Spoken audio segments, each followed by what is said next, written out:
नमस्कार, आप देख रहे हैं हिंदुस्तान पिलर्स।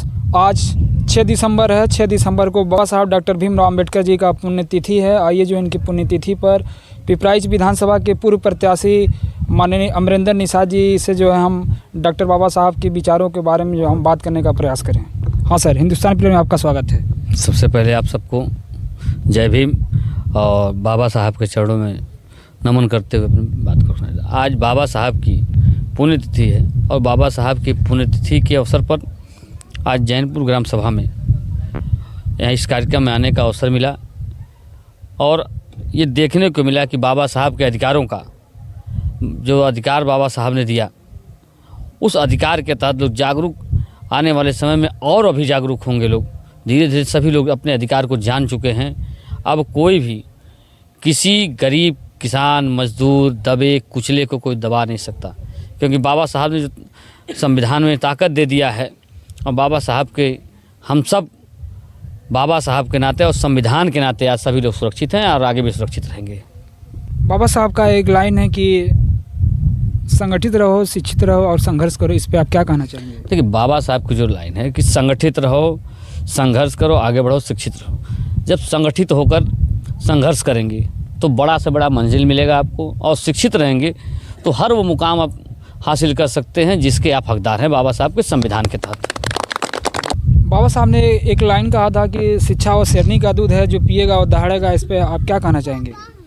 तभी तो बाबा साहब की ही देन है कि आज हम और आप मिल करके उनके अधिकारों को ही जान करके आज हम और आप बोल पा रहे हैं। नहीं तो उसके पहले हमें और आपको न तो वेद सुनने का अधिकार था, न तो रामायण पढ़ने का अधिकार था, न तो स्वयं संविधान पढ़ने का ही अधिकार था। ये बाबा साहब की ही देन है, उस शिक्षा की देन है कि हम और आप अपनी बात मंच तक रख लेते हैं। जब से हमारे देश में संविधान लागू हुआ तब से समाज में एक क्रांतिकारी परिवर्तन आया। इस पे आप क्या कहना चाहेंगे? देखिए, क्रांतिकारी परिवर्तन से हमारे दलितों, पिछड़ों, शोषित, वंचित के लोगों को बाबा साहब ने बहुत कुछ दिया है। अब इसके बाद लोगों को जानने की, पढ़ने की ज़रूरत है। बाबा साहब को पढ़ने की ज़रूरत है। और जिस दिन हमारा समाज दलित, पिछड़ा, शोषित, वंचित, आदिवासी लोग पढ़ ले गए, उस दिन इस समाज को बहुत आगे ले जाएंगे। क्योंकि बाबा साहब ने कहा था कि ये कारवां बड़ी मुश्किल से यहाँ तक लाया हूँ, इसको आगे तक ले जाना। इसलिए हमारे लोग, मैं सभी से निवेदन करूंगा कि सब लोग पढ़ें और इनके कारवां को आगे बढ़ाएं। अगर आगे नहीं ले जा पाते हैं तो पीछे भी मत हटने दें, इस कारवां को यहीं पर टिकाए रखें। मैं इन्हीं शब्दों के साथ मैं बाबा साहब को नमन करते हुए इनको चरणों में प्रणाम करता हूँ। जैसे कि हम अपने यहाँ समाज में देखते हैं कि जब बाबा साहब की बात होती है तो लोग कि अंदर ये भावना होती है कि ये केवल दलित समाज के नेता हैं और समाज जो है इतना अभी उतना तरीके से जो है बाबा साहब को जो है आगे पढ़ना नहीं चाह रहा है। तो क्या आप लोग जो पिछड़े जो हैं, जो अभी यहाँ से दूरी बनाए हुए उन इस मिशन में आप लोग कितने तरीके से जुड़ने का प्रयास करेंगे? देखिए, ऐसा है, भ्रम एक हथियार की तरह काम करता है, आज से नहीं बरसों से। तो बाबा साहब तो साजिश का शिकार शुरू से ही रहे और आज भी वही हो रहा है कि ये मैसेज पहुंचा दिया गया। जब भी हमारे कोई बहुजन समाज में महापुरुष होता है तो एक मैसेज दे दिया जाता है कि ये तो फला जाति के नेता हैं, जबकि ऐसा है नहीं। तो उस भ्रम को तोड़ने के लिए ये ऐसे कार्यक्रमों का होना बहुत ज़रूरी है, जो कि हम लोग एक छोटा छोटा प्रयास कर रहे हैं। अभी 26 नवंबर को हमने मसूदाबाद में एक 26 संविधान दिवस के रूप में मनाया था और आज उनके परिनिर्माण दिवस के रूप में मनाया गया है। फिर ऐसे ही हम आगे जाके अभी आपका 25 नवंबर को एक जो इसमें मनुस्मृति दहन जो मूर्ति अनावरण का कार्यक्रम है, वो 25 दिसंबर को रामनगर में होना सुनिश्चित हुआ है। तो हम सर्व समाज को जोड़ने का प्रयास करते हैं, क्योंकि हम ऐसे महापुरुष के वंशज हैं और ऐसी विचारधारा को पाले बैठे हैं कि जो समानता की बात करता था, जो एकता की बात करता था, जो अखंडता की बात करता था। और ये कहीं ना कहीं एक मैसेज चला गया। जैसे मैं आपको एक उदाहरण के तौर पे बता दूं, जैसे श्री लालू यादव को क्या कहा गया? चारा चोर। क्यों कहा गया? उससे बड़े बड़े चोर हैं, लालू यादव चोर नहीं है। लालू यादव जब सत्ता में आए तो वहाँ के 85% को सत्ता में कुर्सी पर बैठने का अधिकार मिला, थाने में FIR तक दर्ज नहीं होता था, लेकिन यह काम किया तो लालू यादव ने किया। ऐसा कहा भी जाता था कि बाबा साहब ने संविधान दिया, लेकिन संविधान को सही तरीके से किसी ने लागू किया तो लालू प्रसाद यादव जी थे। इसके बारे में बिल्कुल, इसमें कोई संदेह नहीं है, उन्होंने किया। और बाबा साहब की जब बात आती है, बाबा साहब ने यह कहा था कि संविधान कितना ही अच्छा होगा, अगर उसको अमल में लाने वाले लोग अच्छे नहीं होंगे तो बुरा ही साबित होगा। तो देखिए, बहुत छोटी छोटी विचारधारा को लेकर के हम बहुजन समाज को, पूरे सर्व समाज को, हम समानता वाले लोग हैं, सिद्धांतों को मानने वाले लोग हैं, कानून को मानने वाले लोग हैं, हम उन विचारधारा पे चलने वाले लोग हैं। तो हमारा प्रयास ये है कि इस मिथक को, जो एक मिथ्या बनी हुई है कि बाबा साहब सिर्फ दलितों के नेता थे, ऐसा बिल्कुल नहीं है। उन्होंने वोट का अधिकार क्या सिर्फ दलितों को दिया? हर वर्ग को दिया। जब आप संविधान को पढ़ेंगे तब आपको पता चलेगा कि यहाँ के जब नागरिकता की बात हो रही थी तो खास वर्ग, कुछ वर्ग के लोग जो सभी लोगों को नागरिकता देने से कतरा रहे थे, वो कह रहे थे अरे उनका काम तो हल चलाना है, मैं नाम नहीं लेना चाहूँगा, उनका काम तो ये खेती बाड़ी करना है, उनका काम तो भैंस चराना है, उनका काम तो जो है कि मजदूरी करना है, इनको नागरिकता क्या ज़रूरत थी। लेकिन बाबा साहब ने ऐसा नहीं कहा। तो बाबा साहब की जो बातें हैं, बाबा साहब के जो विचार हैं, हम लोग शुरू से इस चीज़ को फॉलो करते आ रहे हैं। और ये अभी छोटा कार्यक्रम है, छोटी छोटी चीज़ों। और मैं एक चीज़ कहना चाहूँगा कि नेताजी आए और इन्होंने हमारे जो समाज का गौरव बढ़ाया, उसके लिए दिल की गहराइयों से धन्यवाद। हम आगे भी समाज को जोड़ते रहेंगे और ये कारवां अब रुकने वाला नहीं है, ये बहुत बड़े स्तर पे जाएगा। देखिए, कार्यक्रम जब हम लोग शुरू किए थे तो हम लोग कोई बहुत बड़ा उद्देश्य लेके नहीं आए थे कि हम जो है कि पूरा देश बदल देंगे, जिला बदल देंगे, नहीं। हमने तो यह प्रयास किया कि हम किसी को नहीं बदलेंगे, कम से कम अपना घर ही अगर बदल लेंगे, पाखंडवाद से दूर हो जाएंगे, अम्बेडकरवादी बनना सोच लेकर के आ जाएंगे तो ही बहुत है। और आज वो हो रहा है और आगे भी होगा। बस मैं एक चीज़ कहना चाहूँगा, आप सभी भाइयों का हमें सहयोग चाहिए और काम ये कड़ी से कड़ी जोड़ने में वक्त नहीं लगेगा। और हमको अगर अपना सत्ता में पहुंचना है तो हमें सभी बहुजन भाइयों को, जो भी हमारे बहुजन समाज से आते हैं, और मैं उनकी भी बात करता हूं, जो मनुवादी लोग हैं उनकी भी बात करता हूं कि अगर वो भी आप समानता में विश्वास रखते हैं तो आपका भी स्वागत है। जैसे हमारे नेता लोग करते हैं कि जो सामंतवादी विचारधारा के लोग हैं, लेकिन जब हमारे साथ उठना बैठना होता है तो उनकी विचारधारा बदल जाती है, तो उनका स्वागत करते हैं, तो हम भी स्वागत करते हैं। ये हुए अधिकार को समझा और ऐसे कार्यक्रमों में भाग लेने के लिए आगे आवे। इसलिए अगर जब वो भाग नहीं लेंगे, समझेंगे नहीं, बाबा साहब के दिए हुए संविधान को नहीं समझेंगे, तो ये धीरे धीरे मनुवादी विचारधारा के लोग हम लोगों के हर अधिकार को मिटा देंगे। इसलिए साथियों, इस संविधान को भी बचाना बहुत जरूरी है, क्योंकि संविधान अगर नहीं रहेगा तो हम नहीं रहेंगे, संविधान नहीं बचेगा तो हम नहीं बचेंगे। इसलिए साथियों, मैं आप लोगों से निवेदन करना चाहता हूं कि संविधान बचाने की लड़ाई में हमको आगे आना पड़ेगा। और एक पेड़ पर आग लगी थी, पत्तियां जल रही थी, किसी कवि ने देखा तो पंछियों से सवाल किया, उस पर पंछियां बैठी थी पत्तियां के साथ, वो भी जल रही। तो कवि ने पूछा कि आग लगे इस वृक्ष को, पंख है तेरे पास, तुम आग लगे इस वृक्ष को, जल रही है पात, तुम उड़ती क्यों नहीं पंछियों जब पंख है तेरे पास। तो पंछियों का जवाब आया, बहुत मार्मिक जवाब आया। वह जवाब हमारा और आपका होना चाहिए। पंछियों ने कहा कि फल खाया इस वृक्ष का, गुह कीन्हे पात, और फल खाया इस वृक्ष का, गुह कीन्हे पात। अब वो धर्म हमारा यही कहता कि जल जाएं इनके साथ। इसलिए साथियों, संविधान बचाने के लिए, संविधान से हमें बहुत कुछ मिला है, और संविधान बचाने के लिए हमें मरना भी पड़े तो अपने आने वाली नस्लों के लिए मर जाना भी कोई गुनाह नहीं। इसलिए मैं अपनी अंतिम बात और एक शपथ आप लोगों से भी करना चाहता हूं। सभी लोग संकल्प लेके यहाँ से जाइएगा कि बाबा साहब के संविधान को बचाने के लिए भूख ने प्यास ने उल्लास ने पाला है हमें, भूख ने प्यास ने उल्लास ने पाला है हमें, कहीं बहके तो फाकों ने संभाला है हमें, कहीं बहके तो फाकों ने संभाला है हमें, शत्रु की आधुनिक पंजिम ने ढाला है हमें, झोपड़े भूख के मैदान से निकाला है हमें। आज लिखूंगा नई कहानी अपनी, संविधान के लिए दे दूंगा जवानी अपनी। जय भीम, बाबा साहब अमर रहे। बहुत बहुत साधुवाद। आपने अपने इस प्रभावी भाषण से हम सबके बीच में बहुत ही अच्छी बात कह दिया, जिससे आगे आने वाली जनरेशन को काफी फायदा हो सकता है। अब हम इसी कड़ी में चाहेंगे कि हमारे बीच में उपस्थित श्रद्धेय अमरिंदर निषाद जी आवे और अपने वाणी से इस संबोधन को शुरू। सर्वप्रथम महात्मा बुद्ध जी के चरणों में नमन करते हुए, बाबा साहब को नमन करते हुए हम चाहेंगे एक बार सभी लोग एक सुर में बाबा साहब अमर रहे। आज बाबा साहब की पुण्यतिथि है।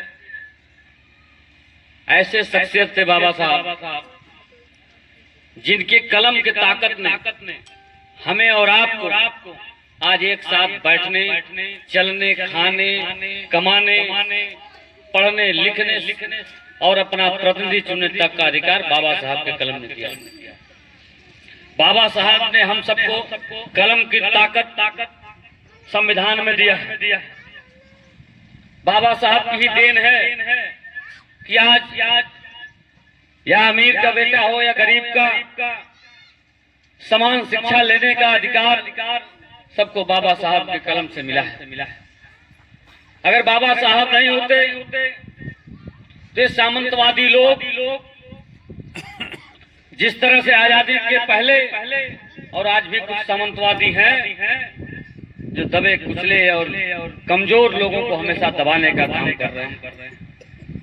अभी आप लोगों ने देखा होगा एक सामंतवाद का भी हम दौरा में जीता जागता उदाहरण दिखा है। अगर हम संगठित नहीं होंगे और अपने अधिकार और हक को नहीं जानेंगे तो ऐसे ही ये सामंती लोग सबको सताते रहेंगे। बाबा साहब ने कहा था कि आप अपने हक और अधिकार की लड़ाई लड़ें और जब तक आप इकट्ठे नहीं होंगे, एकजुट नहीं होंगे और अपने अधिकार को नहीं पहचानेंगे तब तक आप ऐसे ही पीछे रहेंगे। आज बाबा साहब की देन है कि सभी लोग अपने अपने कार्यों में अपनी इच्छा से करते।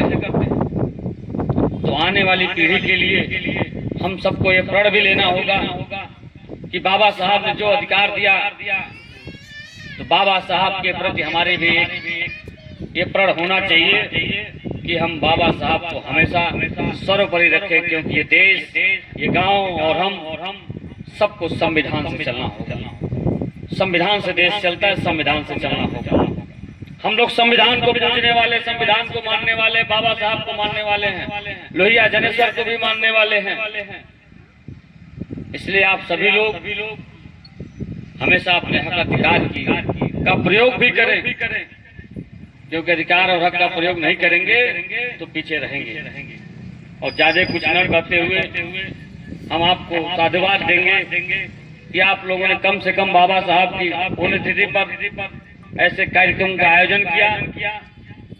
बहुत अच्छा लगता है कि जागरूकता आपके बीच में है। आज का यूथ का जो जनरेशन है, यूथ के जनरेशन को भी आगे आना पड़ेगा। आगे पीढ़ी को बाबा साहब के अगर हम लोग बाबा साहब की बात करते चले, हमें लगता है अगर बात शुरू हो तो हफ्तों महीनों बीत जाएंगे, लेकिन बाबा साहब की बातें और विचार खत्म होने वाले नहीं। तो ज्यादा कुछ न करते हुए बाबा साहब के चरणों में नमन करते हुए और आप सबके बीच में इस अम्बेडकर मैदान एक छोटा सा घोषणा भी हम आज करना चाहते हैं कि बाबा साहब के दिए हुए अधिकार का जिस दिन प्रयोग करके आप लोग 2027 में अगर हम अवसर देंगे तो इस मैदान पे अगर हम आज खुले छत के नीचे, खुले आसमान के नीचे हैं, खुले में हैं, तो इस मैदान की बाउंड्री और बाबा साहब की प्रतिमा अपनी कलम की ताकत से देने का भी काम मैं करूंगा। और यहाँ पर गांव के लोगों की शादी विवाह के लिए भी अगर कमरे की भी आवश्यकता पड़ेगी उसे भी बनवाने का काम 2027 में अगर आप लोगों ने असर और कलम में ताकत दिया बाबा साहब के संविधान के तहत उसे भी पूरा करने का काम करें। इन्हीं सब बातों के साथ आप सबको प्रणाम करते हुए बाबा साहब को नमन करते गौतम बुद्ध जी को नमन करते हुए अपनी बाड़ी को विराम देते हैं। जय भीम, जय समाज। साथियों, बाबा साहब ने कहा था कि शिक्षा उस शेरनी का दूध है जो पिएगा वो दहाड़ेगा जरूर। तो ये बात सही है। आज जितने लोग भी हमारे इस कार्यक्रम में इस मंच पर आकर के बोल रहे हैं वो शायद उस दूध को जरूर पी लिए हैं, जिसकी वजह से वो आज यहाँ पे दहाड़ रहे हैं। हमारे वक्तागण ने वक्तव्य दिए हैं जो कि बहुजन समाज संवैधानिक चीजों से बात करें तो ओबीसी समाज से आते हैं। और ये मैं पहली बार देख रहा हूं कि कोई ओबीसी का बुद्धिजीवी इस श्रीरामपुर के अम्बेडकर की धरती से सभी बहुजन समाज के लोगों को जागरूक होने का आह्वान कर रहा है।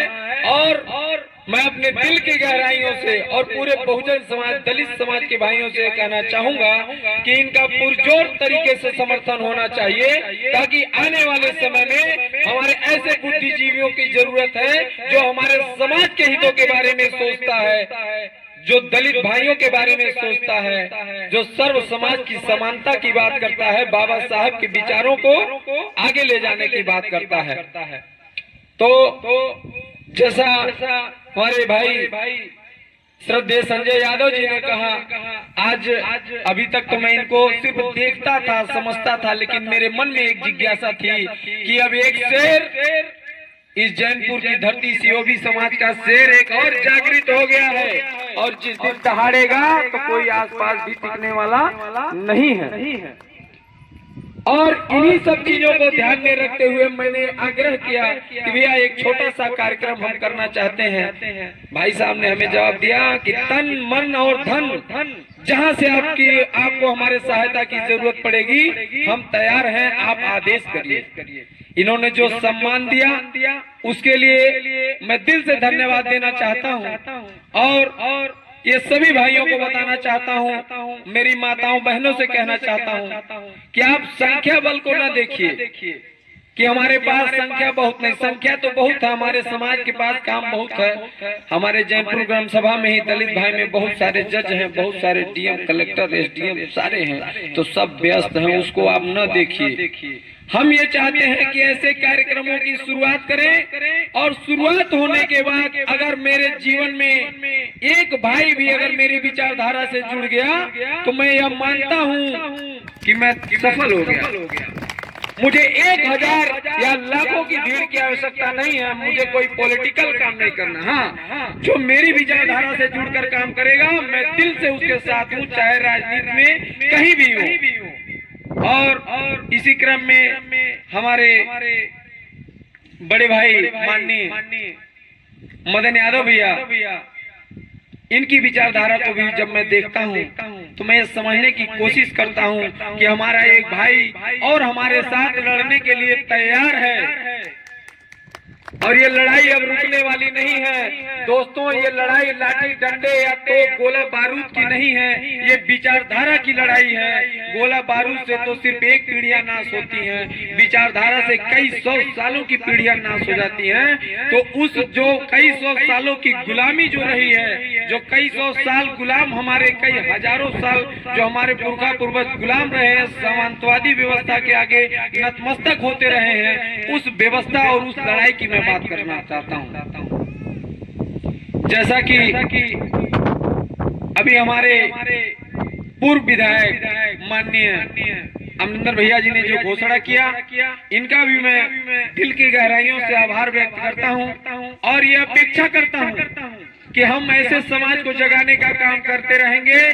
बस आप लोगों के आशीर्वाद की जरूरत है हमें। साथियों, जब मैंने इस कार्यक्रम की शुरुआत 2017 में बाबा साहब के रैली से करने का प्रयास किया था तो बहुत सारी चीजें हमको सुनने को मिली, लेकिन मेरे जीवन का मकसद उस समय भी वही था और आज भी वही है कि मैं न ज्यादा कुछ जिला ना बदल पाया, ग्राम सभा ना बदल पाया, गांव ना बदल पाया, अगर अपना घर भी बदल लिया तो मैं यह मान लूंगा कि मैं बाबा साहब का एक सच्चा सिपाही हूँ। जैसा कि बाबा साहब की 22 प्रतिज्ञाओं में एक पहली लाइन ही है कि मैं ब्रह्मा विष्णु महेश को कभी ईश्वर नहीं मानूंगा, तो मैंने अपने घर से पहले पाखंड को निपटाने का काम किया कि मेरे घर में कोई पाखंडवादी व्यवस्था नहीं चलेगी। मैं बाबा साहब का एक सच्चा सिपाही बनना चाहता हूं और उसमें एक ये छोटा सा प्रयास है और उसी प्रयास के तहत बुद्धिजीवी आप तभी बनेंगे जब बाबा साहब को आप पढ़ेंगे। विचारधारा को आप तब आगे तभी बढ़ा पाएंगे जब आप बाबा साहब को पढ़ेंगे। तो मन में प्रेरणा बहुत है और हमें ज्यादा कुछ करने की जरूरत नहीं है। हमारे महापुरुष काम इतना कर गए हैं कि बस हमको उनको आगे बढ़ाने की जरूरत है। जैसे हमारे अभी आगे के कार्यक्रम मैंने संजय भैया से भी कहा कि हमें पेरियार ललई सिंह यादव की भी जयंती मनाने की जरूरत है। हमारे बहुजन समाज में महापुरुष इतने हैं कि हमको सिर्फ उनकी विचारधारा को आगे लेके चलना है। और आज आपका जिस तरह से सहयोग रहा है, ये मैं उम्मीद करता हूं कि आगे भी ये सहयोग और विचारधारा और साथ हर स्तर से हमको प्राप्त होता रहेगा। और मैं इसी तरह से आगे आप लोगों के सहयोग से इस कारवां को आगे ले जाने का काम करना चाहता हूं, एक बड़े पैमाने पे काम करना चाहता हूं। और साथियों, यह कोई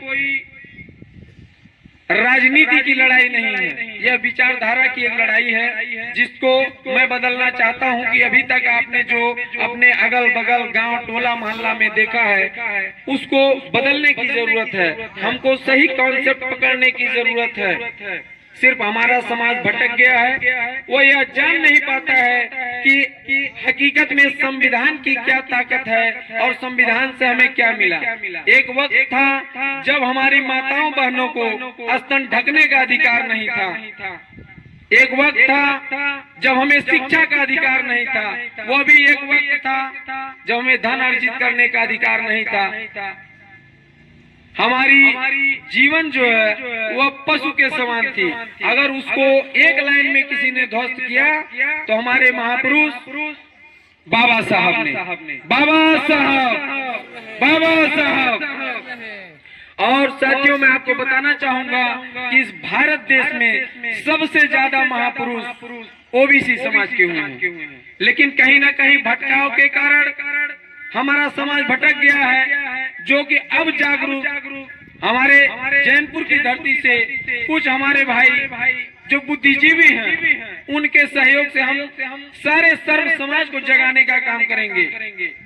अरे जब उनको अधिकार मिला तो सिर्फ अपनी बात करते थे, आज भी अपनी ही बात करते हैं, लेकिन हमारे एक महापुरुष को अधिकार मिला तो उसने समानता की बात कर डाली, समानता का अधिकार दे दिया। अभी तो बहुजन समाज में मैं जहां तक देख पाता हूं 2 ही 4 महापुरुष आए। मैं बताना चाहूंगा, जब माननीय श्री मुलायम सिंह जी रक्षा मंत्री थे, उससे पहले अगर सेना का कोई जवान शहीद होता था तो टोपी घर जाती थी, लेकिन जब श्री मुलायम सिंह यादव जी रक्षा मंत्री हुए तो उन्होंने ये एक्ट बना दिया कि नहीं, ऐसा नहीं होगा, पूरा पार्थिव शरीर सम्मान के साथ उसके घर जाएगा, जो कि आज तक हो रहा। और ये सराहनीय काम और मैं दिल से उनका अभिवादन करता हूं और ये मुझे बहुत अच्छा लगा। तो जब आप राजनीति को समझेंगे, जानेंगे, जब आप जागरूक होंगे, आपको दलित होने से किसी को चिढ़ नहीं है, किसी को पीड़ा नहीं है। पीड़ा तब होती है जब आप इंटेलेक्चुअल बनते हैं। जब आप बौद्धिकता की बात करेंगे तो उनके पेट में मरोड़ होने लगेगा और वो आपके सामने कुछ नहीं है। साथियों, बस एक हम बिखरे हुए लोग हैं और हमें एकत्रित करने का एकमात्र सहारा दिखता है, वो है बाबा साहब B.R. अम्बेडकर। अरे भाई, जब विचारधारा मिलेगी तो हम और आप मिलेंगे, हम और आप मिले तो सरकार बनी, और हमारे गांव में जो हमारे कम पढ़े लिखे या जो समाज से कटे हुए लोग हैं, जो हमारे भाई हैं, वो राजनीति को एक समझ लेते हैं कि ये बस वो नेता अपने लिए कर रहा। नहीं, ऐसा नहीं है। हम नेता को पहुंचाते हैं तो नेता हमारे आपके बीच की बुराइयों को, आपकी दुर्दशा को वह संसद में उठाने का काम करता है, और इसीलिए नेता होता है। हमें जहां तक जरूरत है कि हमें वोट क्यों हम देते हैं और हमें राजनीति की जरूरत क्यों है, हमें अपने ही समाज के नेता की जरूरत क्यों है, या हमें अपने विचारधारा के नेता की जरूरत क्यों है, ये समझाने की जरूरत है।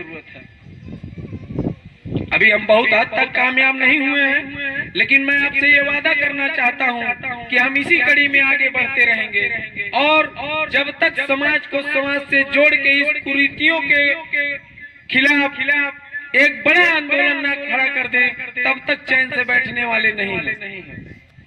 बस हमें आपके सहयोग की जरूरत है, और मैं आगे आपसे ये आग्रह और विनती करना चाहूंगा कि बस मुझे आप लोगों के स्नेह, प्यार और आशीर्वाद की जरूरत है। अब तो भाई आपका और भी चौड़ा होकर के काम करेगा, और भी बात करेगा कि ये जो समर्थन और सहयोग मिला है, इसके लिए अब ये कारवां रुकने वाला नहीं है। साथियों, बहुत समय न लेते हुए अब अपनी बातों को यही समाप्त करना चाहेंगे। बाबा साहब